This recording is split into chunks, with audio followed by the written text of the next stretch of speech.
আমাদের নিরাপত্তা দিতে পারেন তাহলে আপনার ওখানে বসার কোনো অধিকার নেই। আপনি অবিলম্বে পদত্যাগ করতে হবে। আমরা স্বাধীন, আসলে আমরা স্বাধীন না। আমার রাষ্ট্র আমাকে কি নিরাপত্তা দেয়? একটা ব্যর্থ সরকার, তার কাছে আর কিছু আশা করা যায় না। আমরা এটা মেনে নিয়েছি যে এই সরকারটা ব্যর্থ হয়েছে, পুরোপুরিভাবে ব্যর্থ হয়েছে। কি আপনার যোগ্যতা কি? আপনি যে এখানে বসে আছেন কিসের ভিত্তিতে, কিসের মতের ভিত্তিতে, কার ভিত্তিতে বসে আছেন? গণ অভ্যুত্থানের আপনি নারী দেখছেন না?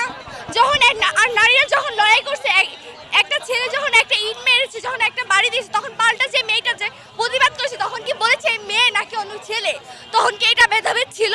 তখন এই ক্ষেত্রে যখন নারীর উপর এত হামলা, এত নিপীড়ন, তখন তো আপনার কথা আসে নাই কেন? আপনি কাদের উপর বসে আছেন? আমাদের উপরে তো বসে আছেন।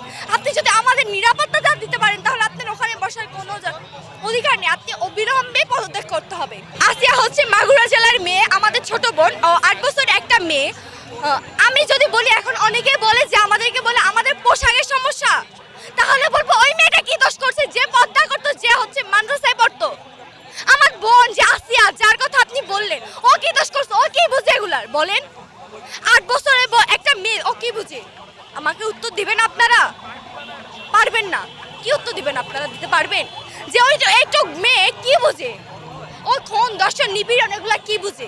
আমরা অবিলম্বে প্রকাশ্যে শাস্তি দিতে হবে। এই যে আমাদের ট্যাগ দিচ্ছে শাহবাগ, এই শাহবাগের যদি না থাকতো তাহলে এই জেলায় অবদান কখনোই সম্ভব ছিল না, ছিল না, ছিল না। আমি যে মার খাইছি আমার খবর আজ পর্যন্ত কেউ জানে না। আমি এখন পর্যন্ত প্রকাশ্যে আসিনি, কিন্তু যখন আমি নিপীড়নের সামনে পড়ে যাচ্ছি, আমি দর্শনের সামনে পড়ছি, আমার রাষ্ট্র আমাকে কি নিরাপত্তা দেয়? কোনো নিরাপত্তা দিচ্ছে? আমাকে দিচ্ছে না। তাহলে আমাকে আবার বিরুদ্ধে রাস্তায় নামতে হচ্ছে আমার নিরাপত্তা নিশ্চিত করার জন্য। আমাদের দেশে যে অহরহ গত 1 মাস 1.5 মাস 3 মাসে যে অহরহ নারীর উপর নির্যাতন, বিচার বহির্ভূত হত্যা মামলা, বিচার বহির্ভূত যে হত্যাকাণ্ডগুলো ঘটছে, নারীদের উপর, শিশুদের উপর যে ধর্ষণগুলো ঘটছে, এবং রিসেন্টলি শিশু আসিয়ার উপর যে ধর্ষণের সে যে ধর্ষণের শিকার হয়েছে, তার জন্য আসলে আমরা এখানে দাঁড়িয়েছি। আমাদের দেশের যে স্টেটের যে দায়বদ্ধতা ছিল তার নাগরিকের উপর ধর্ষককে সর্বোচ্চ শাস্তি দেয়া, ধর্ষককে আটক করা এবং সচেতনতা তৈরি করা এবং আইনের সঠিক প্রয়োগটা নিশ্চিত করে জনগণকে নিরাপত্তা দেয়া, এই জিনিসগুলো যখন অভাববোধ তৈরি হয়েছে সেটার প্রতিবাদ হিসেবে আসলে আমরা আজকে এখানে দাঁড়িয়েছি। আসলে এই জিনিসটা কখনো নাম্বার দিয়ে তুলনা করা যাবে না। একজনের জন্য একজন ধর্ষণ হলেও সে দায়বদ্ধতা রাষ্ট্রের নিতে হবে, 10 জন ধর্ষণ হলেও সে দায়বদ্ধতা রাষ্ট্রের নিতে হবে। 2019-20 সময়েও 1000-এর উপর 2000-এর উপর নারী সে বছর ধর্ষিত হয়েছিলেন। তো প্রত্যেক বছরই হয়তো এটা বাড়ছে, হয়তো এটা কমছে। সো এই পারসেপশন তৈরি করে আসলে জিনিসটাকে হালকা করে দেওয়া উচিত না।